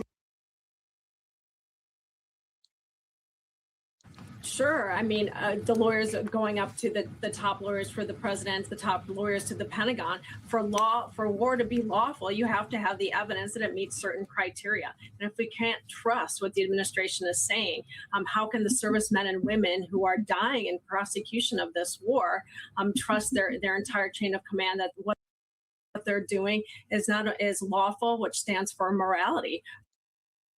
Okay, I mean, it's crazy. Nubia says Netanyahu was a longtime friend of Jared's father, Charles Kushner, who is a major donor to pro-Israel causes. That's literally what I just said, beloved. That's literally what I just said. Okay, now, okay, Lauren said Jared Kushner looks like Damien from The Omen. I said that last week. Okay, I put up pictures to show the comparison. And Barron Trump looks like Damien also, and also like Jared Kushner. Don't y'all find that interesting? Because I sure do. Okay, let's continue. For our service members. And so I just want to commend Vaughn on his tremendous reporting here, because it really demonstrates, were these negotiations ever in good faith whatsoever? It's like going to NASA and saying, build me a rocket, without having a rocket scientist there. And so obviously, if the reporting is accurate, which it sounds like it is, that there wasn't any kind of nuclear, they weren't closer than just this nuclear enrichment capability and the stockpiling that is being used as one of the many reasons for going to war. What else are we not being told the truth about? What else we're not being told the truth about? I'm so glad you asked. How many of our soldiers are dead? Okay, that's what we're not being told the truth about. And that's not an allegation. That is a fact. Okay? That's the fact. They're not telling the truth about it. There's more than 7. Okay, in 10 days, this has been going on for about 10 days now. Yeah, they're lying. So that all being said, Hip Hop Culture Judge says, something's telling me Israel is going to be their safe landing space or landing zone once they're out of office, so they won't be prosecuted. They need to be prosecuted for the Epstein files alone, beloved. And you know, that just might be a thing. They might absolutely do that. Okay, thank you for insight into the topic and your contribution to the channel. Peace, love, and blessings. I appreciate you. As a young millennial, I am just struck by the fact that at least the Bush administration went through the motions of trying to convince us all that there were weapons of mass destruction. We talked about this on Clock It on the podcast last week. Like they had hearings, there were these articles, they went before the UN. They tried to convince Congress and the American people and the international community that these things were there, which is why we have to go into this war. They are not even trying to convince us. Like they're not even giving us the courtesy of faking it. And this is part of this is also the extent to which the strikes back in June effectively led to the IAEA inspectors all but leaving Iran completely. In this particular facility that we're talking about actually had inspectors visiting it up until June of 2025. The inspectors are the ones that make sure that they don't have the uranium higher than they're supposed to have. Correct. And the folks that they're a little bit mystified, understanding that the U.S. is saying that they want to make sure that there's no nuclear weapons being developed inside of Iran. But under the JCPOA agreement struck by the Obama administration, there was access to inspectors. There was a 3.67% cap on in the enrichment capacity of uranium. And so a lot of what the demands of the president of the United States, including just tonight, saying that what is enough in terms of how far they're going to go in terms of their military effort, he says, where they're not going to be starting the following day to develop a nuclear weapon. So I think that really calls into question is where does this war end? But also to what extent are they going to use questionable justifications to move forward with military action elsewhere, for example? At one point, Michael Steele was like, okay, Michael Steele is like, I'm just listening to Vaughn. I defer to my colleagues. Well, because Professor Van Landingham, we're all wondering what the checks and constraints are on this. Okay, I'm going to stop it right there. Let me just say this. DJ Big Six said this is Epstein's war. Yes, it absolutely is, honey. Just like I told y'all, that's exactly what it is.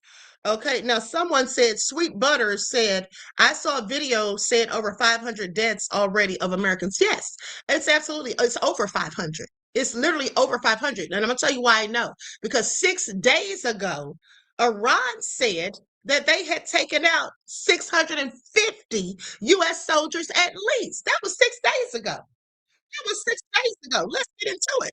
So they're absolutely lying. They're absolutely lying. Let's go to the footage.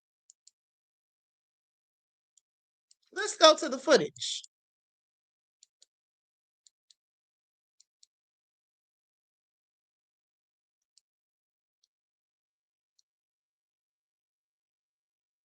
With me, Ambassador Dayal, this is another huge claim by Iran, who is saying that it has killed about 650 US personnel. If that is true, from its attacks on US military sites in the Gulf region, if this is true, this is a big blow to the United States, which has been claiming that only 6 US troops have been lost so far. You know, from the reports that I have come across, what Iran is saying is that it has killed or wounded 600 plus American soldiers. So it's not only the kill, but the wounded also, which are included in this. In any case, the casualty lists come out in the open because the body bags go back to America, then everybody knows how many have been killed. But you know, as you mentioned in your introductory remarks, this war is playing out exactly as people had expected. Firstly, the United States and Israel have escalated their attacks on Iran and inflicted severe damage. In the visuals which you are showing on your screen, the damage is quite evident. And this has happened all across Iran. I understand that more than 150 cities of Iran have been struck in a very lethal manner. But at the same time, it was also expected that if Iran comes under attack, then it would widen the conflict. And that has also happened. Iran has attacked US bases in the Gulf, also US embassies and consulates. And more tragically, even many civilian sites have been attacked, which have inflicted damage on the Gulf states. You know, this has made the Gulf Arab states very annoyed. And in fact, there are announcements by some of them that they want to join the American side in the war, because otherwise they will continue to be attacked and their capacity to defend is somewhat limited, although the Americans are also trying to defend them. Now, let me also mention that it is reported that Mujtaba Khamenei has been elected the new supreme leader. Now, the Islamic Revolution had taken place in 1979. And at that time, Ayatollah Ruhollah Khomeini had been chosen as the supreme leader. He was the most powerful voice, the most prominent cleric. Then when he passed away, I think it was in 1989, Ayatollah Ali Khamenei became the supreme leader. He was elected the supreme leader. Incidentally, I served in Iran 2 years after he was the supreme leader. I served from 91 to 94. And he was very powerful because in the... Okay, I'm going to stop right there. Whew. Okay, this is all nefarious. Sweet Butter says, no way out with airports bombed and no electricity. Iran took out electricity. Sosa said Iran history lesson for those who did not know. Okay? Listen, at the end of the day, the U.S. complaining about who's running things in Iran, they need to sit down somewhere, because I told you all days ago how the United States are the ones that came and basically overthrew their government or helped them to, you know, take somebody out of power, and then they implanted a dictator. Okay? That's what they did. Iran used to be a whole democracy. The United States interfered, and this all what's going on now is a result of that. So they started the mess and they started this war. Okay, at the end of the day, there's no way they're going to win. It's just not going to happen. You see, you can have a bigger military. You can have a bigger military all you want. You can think that your military is big, bad, and tough and all of this. But at the end of the day, if you have no plan, if you have no sufficient or significant war plan, and the other team does, and they have a 20-year head start because they've been waiting for the smoke, okay, like hookah, and then they're sitting up here, they already have everything mapped out, they already have everything set in place, how are you going to beat them? And you're on their turf. You're on their territory. Okay. And here's the thing. Some of the Gulf countries were absolutely upset because they were being hit by Iran, but they should have expected that because you had military, U.S. military there. Also, Iran has come out and told them, that basically if you allow the U.S. or Bibi's people on your territory, we're cutting off supplies. You won't get any oil. Okay. They'll be over there starving like Cuba, like how Trump's doing Cuba. Okay. Cutting off their oil supply. It is, in essence, cutting off their food supply, their power supply, and all of that. So unless those Gulf countries want to, have the same issues, then they're just going to fall back. And also, let me say this in closing. At the end of the day, Saudi Arabia, I'm sure they're pissed.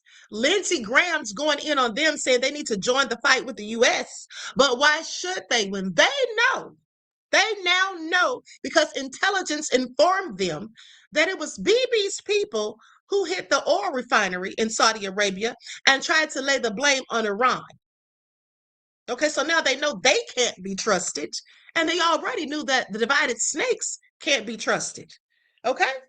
So with that all being said, I'm going to conclude this broadcast. I want to thank you all for tuning in. Please like and share, subscribe if you haven't done so already. But don't forget to double check and make sure that you're still subscribed if you have not been receiving those notifications. And I will be back later today.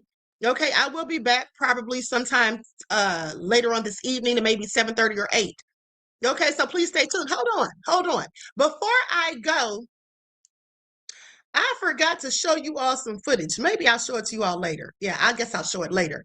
But when I did that story last night about the Epstein files and about the Rothschilds and Epstein and all of that, his connections to them, there were a couple of videos that I forgot to tell you and a couple of things I forgot to point out. But I'll talk about that on the next video. Because if you all remember, when I showed you those creepy photos, I showed you this picture of Princess Diana. Now, this was in Epstein's closet in a frame, and I enhanced it. I blew it up a little bit so you could see. Divorce is no bar to throne, says Prince. And then this is a picture of Princess Diana. Now, why would he have that in his closet? Why would he have had that in his closet? Okay, so also I have a video of this woman talking about Princess Diana and what she knew and why she was killed. So we'll talk about all of that later, okay? And further information about the Rothschilds. All right, so and any war updates, we'll talk about that as well. So anyway, make sure you tune in for the next broadcast. And shout out to the replay gang who'll catch this later. I love you all to life. I hope you enjoy the rest of this beautiful day. Each one teach one. That's how we grow and thrive. Do something productive, constructive, but never destructive. And always remember, beloveds, to keep the Most High first in your lives. Peace.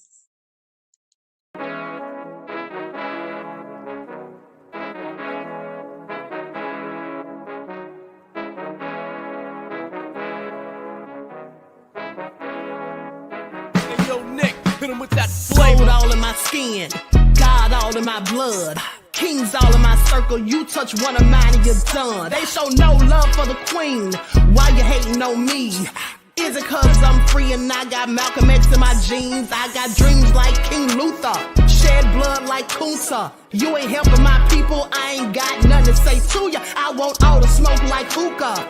Talking reparations, America won't be great until they give us compensation. I'm like, I'm the hottest right now. That's See right. A bunch of lames out here trying to jock on my style. They be doing too much. I'm the queen, it's too easy. It's like they all at Popeyes, how they be talking so greasy. I just sit back and laugh while these haters get madder. So nefarious how they don't want my pockets with cheddar. I tell them they can do better. These snakes in the grass can leave a bite on your ass, cause y'all be trusting too fast. I got my foot on the gas, other one on they necks. Dropping receipts on haters, you better show some respect. I'm never facing regrets, we only facing the threats. Running through every challenge like a relay, break no sweat. It's a cold game, so I got that blanket with me. Now that my people awaken, ain't no going to sleep. I do not not play by my piece. This time I'm playing for keeps. You talking slick, but when I see you like them ends, we gon' meet. And I got gold all in my skin, God all in my blood, kings all in my circle. You touch one of mine and you done. They show no love for the queen. Why they hating on me? Is it cause I'm free and I got Malcolm X in my jeans and I got gold all in my skin, God all in my blood, kings all in my circle. You touch one of mine and you done. They show no love for the queen. Why they hating on me? Is it cause I'm free and I got Malcolm X in my jeans and I got